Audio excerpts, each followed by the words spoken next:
Monsieur Tian s'est exprimé pour vous. Monsieur Lurton, non, vous ne vous retrouvez pas dans les propos de Monsieur Tian. Non, enfin si, je m'y retrouve, mais je vais les compléter. Monsieur Thion a eu parfaitement raison, il a parfaitement bien cerné le problème. Et Madame la Ministre, avec l'article 19, vous répondez à une question que je vous avais posée au mois de février dernier, et je souhaite d'ailleurs vous en remercier, comme je l'ai fait en commission.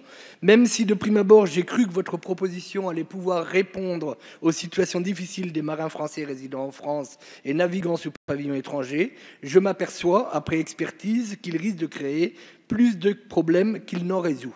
Pourquoi? L'argumentaire est un peu technique, mais il mérite à mon avis que nous prenions le temps de l'examiner si nous ne voulons pas commettre une grave erreur. L'article 19 prévoit d'affilier les marins français résidant en France au régime général dans la même catégorie que les dirigeants de sociétés ou travailleurs indépendants.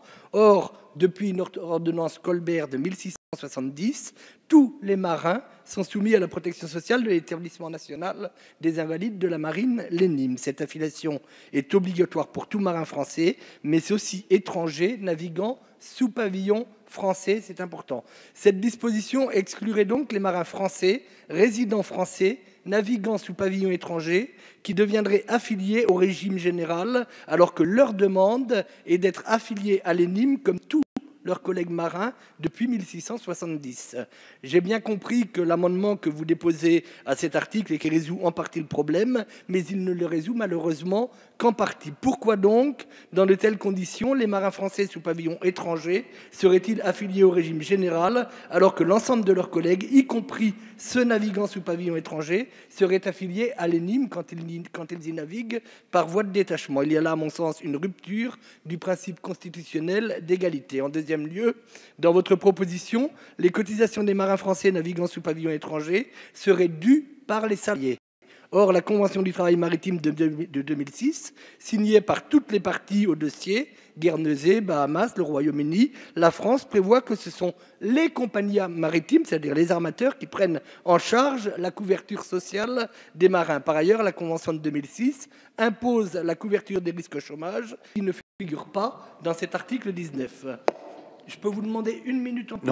Non, monsieur Lurton. Je reviendrai dessus sur mon amendement de suppression. Alors, je vous le donne, je vous concède quelques secondes et vous renoncez à votre amendement. Voilà, exactement. Je ne renonce pas à mon amendement, mais je ne le défendrai pas. Du côté employeur, le caractère obligatoire de cette affiliation au régime général de la sécurité sociale pour tous les marins résidant en France, quelle que soit leur nationalité, ce caractère n'offre aucune flexibilité ni aux marins ni à leur employeur étranger, qui ont fait le choix de prévoir des couvertures sociales à leur personnel navigant. Ce sont donc des dispositions qui risquent à terme de dissuader les employeurs étrangers d'employer du personnel résidant en France.